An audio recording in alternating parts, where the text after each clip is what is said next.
سلام دوستان، وقتتون بخیر. امروز میخوایم کمی اسکلپ بکنیم، یکی دوتا معامله بزنیم، $20 $22 بگیریم و از بازار خارج بشیم. من یک معامله ای رو اینجا زدم، اینجا سل گرفتم، تیپیمو گذاشتم اینجا و حد ضررمو گذاشتم این بالا. خیلی از دوستان در مورد این ابزار سوال پرسیده بودن. دوستان این فیبوناچی هستش، من تنظیماتش رو بهتون نشون میدم.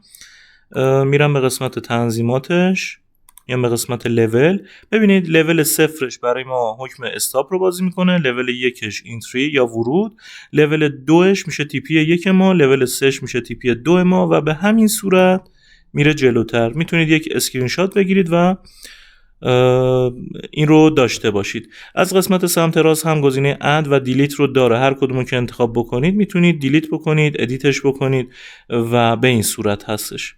من این رو میبندم، منتظر میمونم که ببینم چه اتفاقی میفته. همونطور که بهتون گفتم امروز میخوام اسکلپ بکنم، $20 بگیرم و از بازار خارج بشم. میبینید که بانک های ژاپن و سوئیس هم تعطیله، خبر خاصی هم نداریم، حجم زیادی نداره بازار. ببینیم که چه اتفاقی میفته.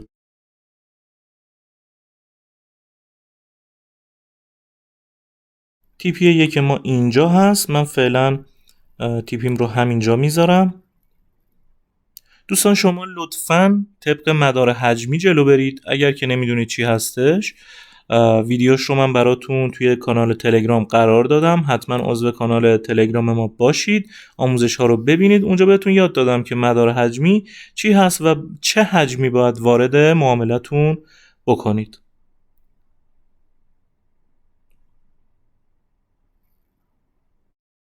خب من باید کمی صبر بکنم ببینم که چه اتفاقی میفته و اگر که تا اینجاها بیاد من تیپیم رو میکشم جلوتر، ریسک فری میکنم و ببینم که چه اتفاقی میفته دیگه. اگر جا داشته باشه میریم برای تیپی 2. حجم بازار به نسبت روزهای گذشته خیلی کمه و میبینید که کمتر تکون میخوره. ساعت هم هلوش 2.5 هستش، 3 هستش.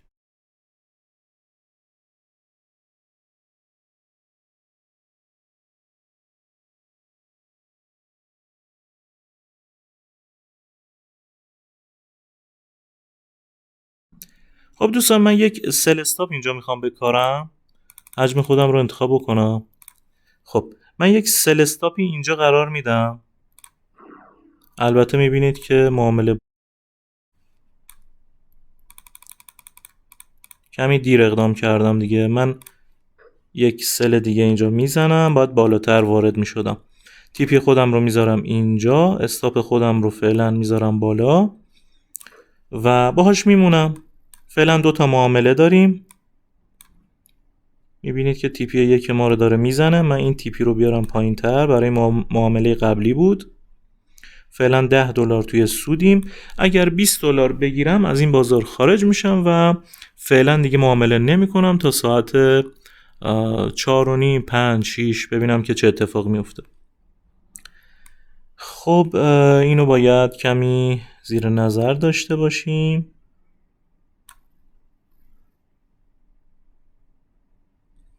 پایین تر هم میتونه بیاد، اما اینجا ما یک توقفی رو خواهیم داشت و اگر بخواد اذیت بکنه اینجا کمی توقف میکنه، اما پایین تر هم میتونه بیاد.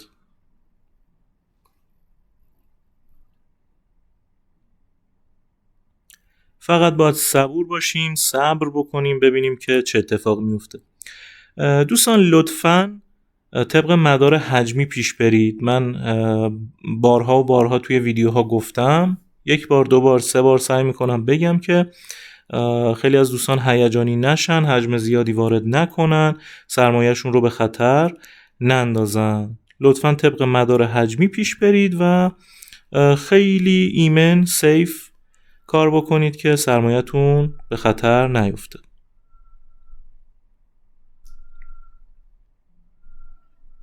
خب من میتونم تیپی هام رو بذارم همینجا که بهتون گفتم TP هام بخوره یا به صورت دستی میتونم اینجا ببندمشون. حدوداً $14 $15 بگیریم و وارد پوزیشن های دیگه ای بشیم.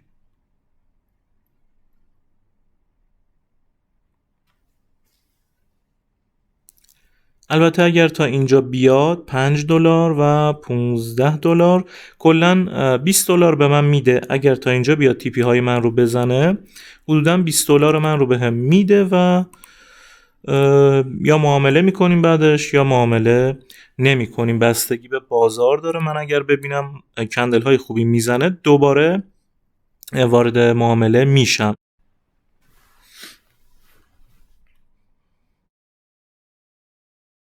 TP یک من رو داده و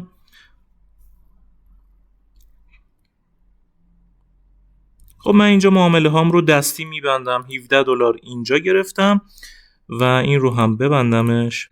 خب بریم برای معامله بعدیمون. من کمی باید صبر بکنم ببینم که آیا از اینجا میتونه یک بالایی رو بزنه یا نه. میبینید که از مووینگ خودش دور شده و تا اینجا هم اومده. من چشمی دارم نگاه میکنم. یک بای زدم و استابلاس خودم رو اینجا قرار میدم. تیپی خودم رو اینجاها قرار میدم ببینم که چه اتفاقی میفته. استاپ خودم رو میتونم بذارم اینجا. تیپی یک من این بالا هستش. 1-1 من رو بده من راضیم و خارج میشم. چشمی دارم نگاه میکنم دوستان. اینجا حدودا 86% اصلاح کرده بود و اومد این پایین رو زد. اینجا رو ببینید. اینجا رو زد. اینجا رو زد. اینجا 1 بود. اینجا 2 بود. اینجا برای ما شد 3 و از اینجا میتونه بالا رو بزنه. تا تیپی 2 هم میتونه بیاد یا تا این مووینگ اوریجش میتونه بالا بیاد. اما من روی تیپی 1 قانع هستم. البته همیشه شیطون آدم رو گول میزنه. قلقلک میده که تیپیشو بکشه بالاتر که سود بیشتری بکنه. من تا این مووینگ اوریج شاید باهاش بمونم. من میتونم استاپ خودم رو بکشم بنازم اینجا که ریسک فری بکنم و این دیگه بستگی به مدیریت سرمایه شما داره که چه کاری میخواید انجام بدید. میتونید دستی ببندید، میتونید نصف حجم رو اینجا خالی بکنید، میتونید ریسک فری بکنید. خب میبینید که تیپی من رو نزد. من کمی میکشمش بالاتر. حالا میبینید که $15 هم اینجا به من داد. $16 به من داد و معامله من بسته شد. $16 اینجا گرفتیم. $14 توی معامله قبلی گرفتیم. جمعا شد $30 و من یک معامله دیگه باز کردم. میبینید که شیطون آدم رو گول میزنه، آدم رو قلقلک میده که معامله باز بکنه. اما شما این کار رو انجام ندید. من قرار بود که $20 بگیرم از بازار خارج بشم اما $30 گرفتم و هنوز خارج نشدم. $3-4 هم توی سودیم. کمی بیاد پایین تر من شاید ببندمش. این رو مجدد بندازم. تیپی 1 من اینجا هستش. تیپی 2 و تیپی 3 میتونه پایین تر هم بیاد. تا اینجا هم میتونه پایین بیاد. اگر کمی بیاد پایین تر تا تیپی 1 من بیاد پایین من ریسک فریش میکنم که تا این پایین ها بیاد و $30 دیگه اینجا ازش بگیریم که جمعا بشه $60. ما قرار بود که $20 بگیریم اما کمی طمع کردیم و قراره که $60 بگیریم. خب من کمی بیارمش بالاتر بذارمش روی 30 که اگر اومد پایین تر $30 رو به من بده.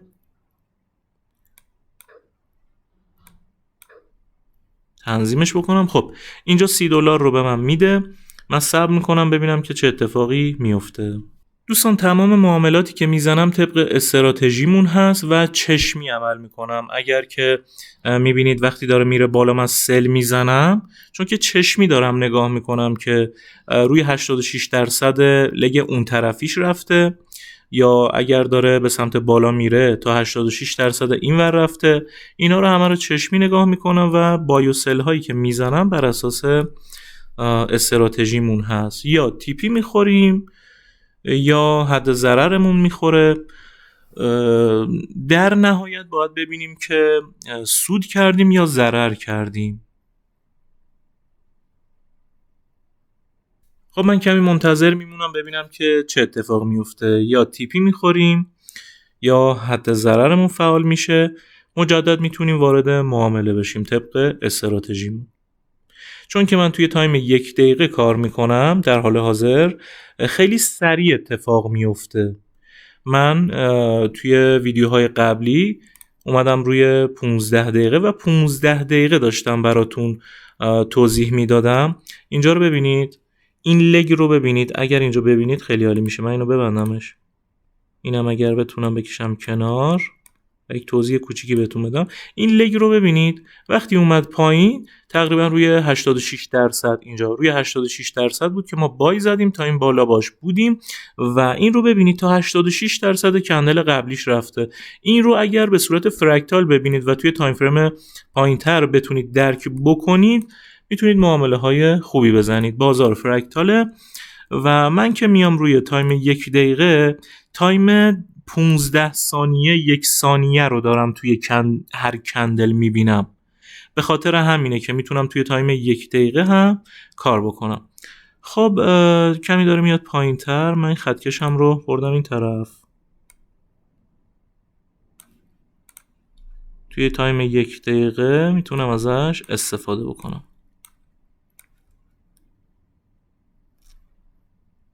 من یک بار دیگه تنظیمات فیبوناچی رو بهتون نشون میدم. امیدوارم که ازش استفاده بکنید و لذتش رو ببرید. فیبوناچی اصلاحی یا فیبوناچی ریتریسمنت هستش. میتونید بیارید روی این قسمت کلیک راست بکنید، پروپرتیز رو بزنید، بیایید به قسمت لول و این تنظیمات رو روش اعمال بکنید. میتونید روشون کلیک بکنید، همه رو دیلیت بکنید، دونه دونه اد بکنید.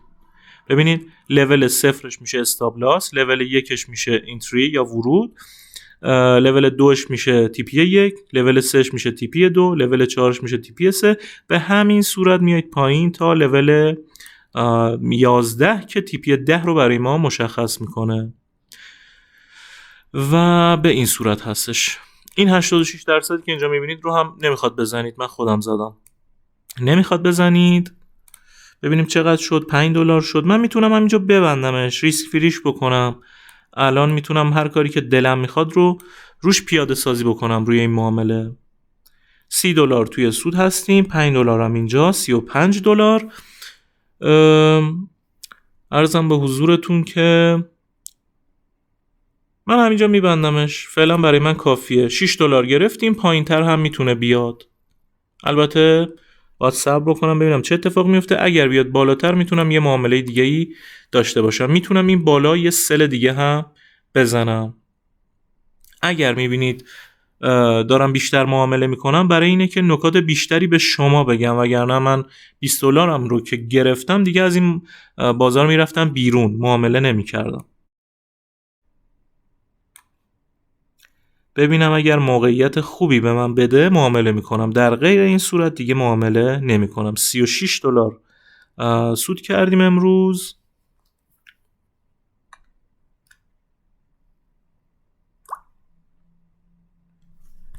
$36 میشه حدوداً 1,800,000 تومان. خدا بده برکت، ما توی این بازار کاسبی میکنیم.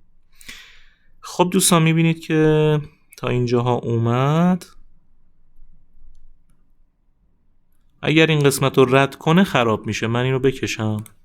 اگر این قسمت رو رد بکنه خراب میشه و دیگه نمیتونیم سل بگیریم.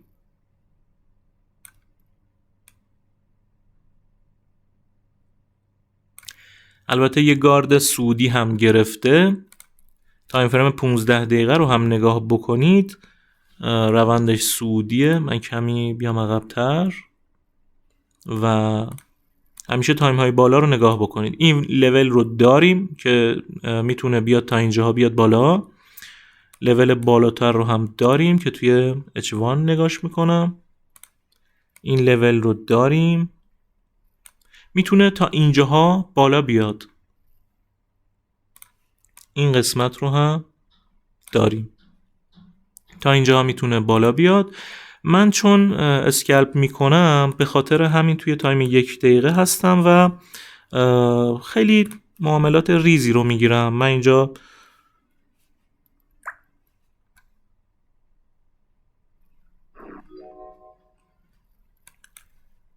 میخواستم سل بزنم، اینترنت هم یاری نکرد. یه سل دیگه اینجا میزنم، اگر باز بکنه استاپ هم رو میذارم اینجا و تا این پایین باشیم ببینیم که چه اتفاقی میفته. روی TP 1 میتونیم ببندیمش. دوستان این بازار خیلی نوسان داره و به خاطر همین توی ویدیوها بهتون گفتم که 1 به 1 ببندید. نگاه نکنید که من TP مو میکشم پایین باش بازی میکنم. شما میتونید روی TP های 1 ببندید، وارد معامله دیگه ای بشید طبق استراتژیتون. خب من اگر کمی بیاد پایین تر میبندمش. آخرین معامله من هست و شاید به صورت دستی ببندمش، ببینم که روی کندل ها چه اتفاقی میفته. و اینترنت من هم کمی ضعیفه، یاری نمیکنه. من فکر میکنم اینترنتم مجدد قطع شد. به خاطر همینه که همیشه میگن استابلاس بذارید، TP بذارید که اگر اینترنتتون یاری نکرد و قطع شد اتفاقی براتون نیفته، سرمایه‌تون به خطر نیفته. خب کمی منتظر میمونیم ببینیم که چه اتفاقی میفته. من این رو هم پاک میکنم.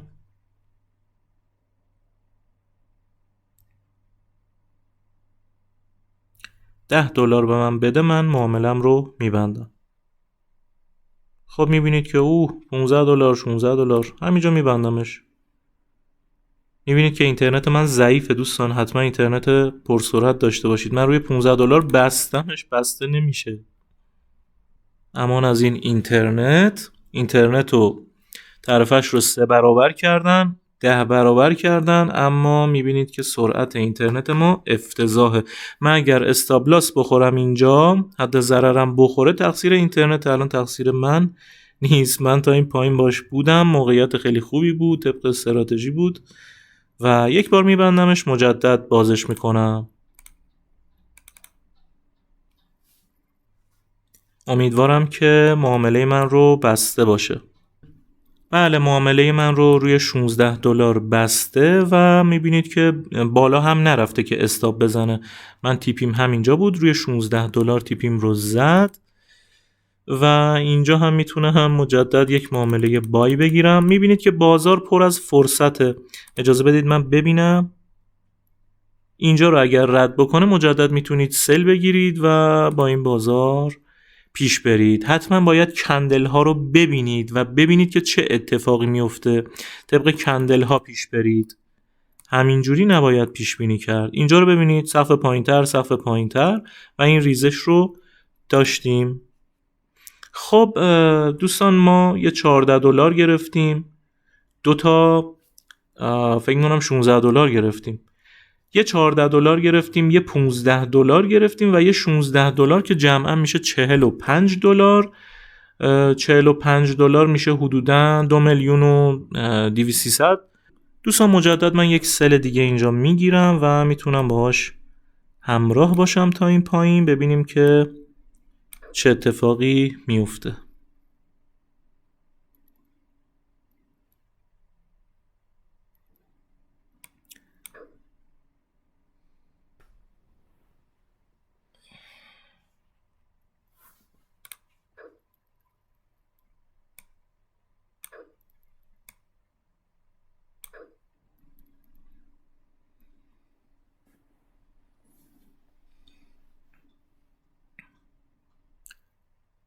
من یک معامله دیگه اینجا باز کردم. الان 2 تا معامله دارم، 2 تا سل زدم اینجا و ببینیم که چه اتفاقی میفته.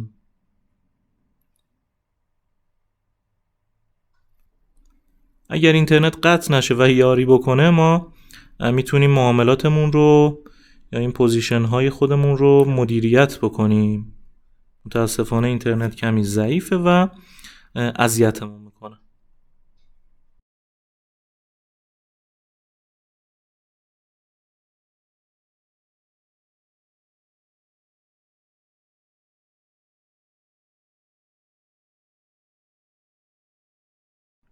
خب پوزیشن های ما وارد سود شد و میتونم تیپی های خودم رو بکشم پایین تر و حالا ریسک فری بکنم، خیلی ایمن‌تر کار بکنم.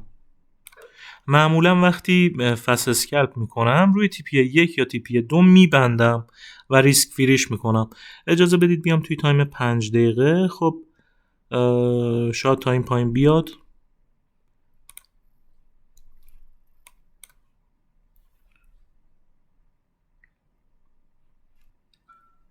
من فیبوناچی رو بنازم روی این قسمت و تیپی 1 ما اینجاست، تیپی 2 ما اینجاست. من معمولا وقتی که اسکلپ میکنم یا فست اسکلپ میکنم روی تیپی 1 یا تیپی 2 میبندم و خارج میشم. خیلی کم پیش میاد که بذارم تا تیپی 5 6 بره. الان میبینید که مجدد $6 توی سودیم و میتونم روی تیپی 1 ببندمش به صورت دستی یا اینکه نه بیارمش روی تیپی 3 به این صورت و ریسک فریش بکنم. این دیگه بستگی به خودتون داره دوستان، این رو خودتون باید مدیریت بکنید. من چند تا معامله بیشتر زدم که شما بتونید معامله های من رو ببینید، درک بکنید. الان میبینید که $20 توی سوده و $45 گرفته بودیم، 20 تا هم اینجا $65. البته رفت بالاتر. ببینید من معامله‌های بیشتر زدم که شما دست من رو نگاه بکنید ببینید که من چیکار میکنم. من معمولا وقتی که فست اسکلپ میکنم روی تیپی 1 یا تیپی 2 میبندم. اینجا میبینید که تیپی 1 من رو داد، من میتونستم ببندمش، اما باز گذاشتم شما ببینید که من استاپ لاس میخورم یا تیپی میخورم و چه کاری انجام میدم. ببینید آوردمش روی تیپی 3. اگر بیاد روی تیپی 2 من استاپ ها رو میکشم میندازم اینجا که ریسک فریش بکنم، ایمن کار بکنم. مدیریت سرمایه یه چیز شخصیه و شما شخصی میتونید کار بکنید، چیزیه که تجربی به دست میاد. یه قانون کلی و قانون کوچولو برای شما گذاشتن و گفتن که اومد تیپی 1 ریسک فریش بکن، این کارو بکن، اون کارو بکن. اما خیلی تجربی به دست میاد مدیریت سرمایه و هر کسی با فرد دیگه‌ای متفاوته کارهایی که انجام میده. عرضم به حضورتون که و هر کسی یک سرمایه‌ای داره. مثلا من $100 دارم، طرف مقابلم $200 داره، یه نفر دیگه $10,000 پول داره. همه اینا مدیریت هاشون فرق میکنه و کسی که $10,000 داره، کسی که $20,000 داره، کسی که $200 داره، مدیریت هاشون فرق میکنه. حجمی که میزنه متفاوته، کارهایی که انجام میده متفاوته. دوستان پیدا کردن نقطه ورود هم کاملا متفاوته. یعنی شما اگر از من آموزش ببینید و بذارید اینجوری مثال بزنم، 10,000 نفر رو بذارید کنار همدیگه و یک آموزش بهشون بدید. حالا وقتی که میخوان معامله بکنن، نقطه ورود تمام این افراد با همدیگه متفاوت خواهد بود. خب دوستان عزیزم خیلی طول کشید. من میتونم الان ریسک فریش بکنم و برم دنبال کارم. خیلی راحت $65 اینجا گرفتیم. کمتر از 1 ساعت شد، نمیدونم چقدر شد. الان که داره میاد پایین تر میتونم ریسک فریش بکنم، بذارم که بیاد پایین تر.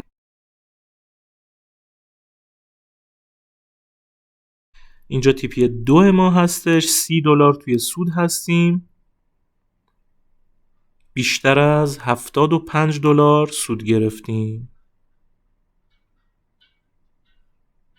روی تیپی 2 هم میتونیم ببندیمش. اگر بشه $40 میشه بیشتر از $85 سود. خب ما طمع نمی‌کنیم، میبندیمش. امروز $85 سود گرفتیم.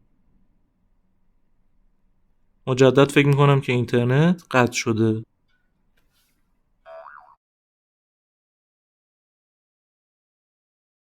بله مجدد اینترنت من قطع شده و میبینید که دچار مشکل شدیم.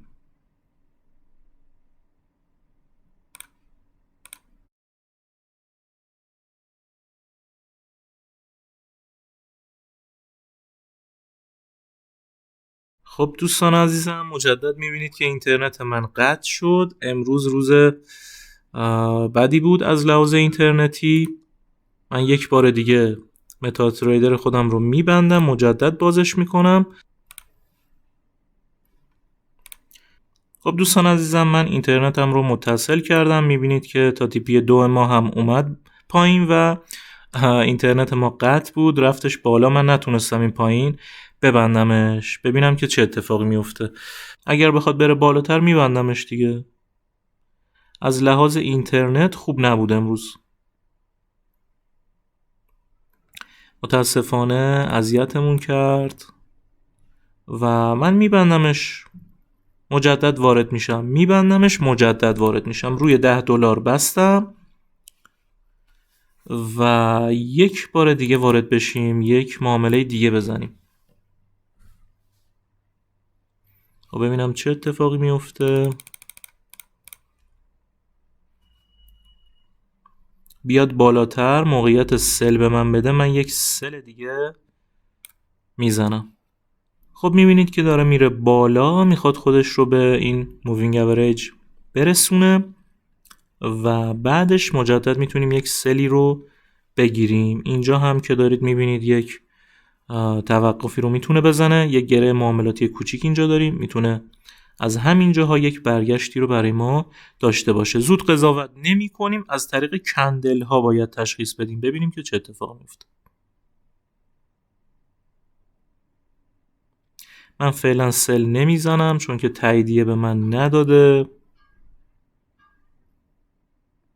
همچنان منتظر میمونم. تا اینجای کار $62 سود کردیم. من یک سل دیگه اینجا میزنم، استاپم رو میذارم اینجا و فیبوناچی خودم رو میارم به این صورت. تیپی یک من اینجا هستش، ببینیم که چه اتفاقی میفته. تایم فریم خودم رو میارم روی 5 دقیقه و کمی عقب‌تر رو نگاه میکنم ببینم که چه موقعیت هایی دارم. خب تیپی اول من میتونه اینجا باشه، یعنی من میتونم اینجاها ببندمش به صورت دستی و میتونم تا اینجاها باهاش باشم. میتونم خط بندازم که یادم نره. ببینید به صورت دستی میتونم اینجا ببندم، میتونم باش تا اینجاها باشم، البته کمی بالاتر تا اینجاها و اینجا رو هم داریم. مجدد برمیگردم به تایم فریم 1 دقیقه و ببینیم که چه اتفاقی میفته.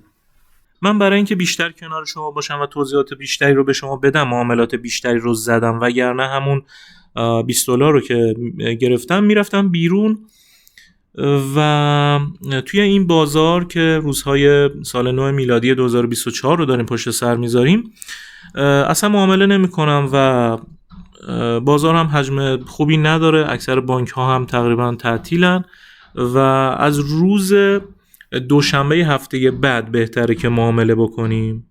و من باتری لپتاپم داره تموم میشه و به نظرم همینجا ببندم و کار رو جمع بکنیم. من روی $3 میبندمش، همینجا میبندمش. حدوداً $65 با هم دیگه سود کردیم. $65 معادل 3,250,000 تومان هستش. خب امیدوارم که از توضیحات لذت برده باشید. تا آموزش های بعد و تا معامله های بعد، خدا نگهدارتون.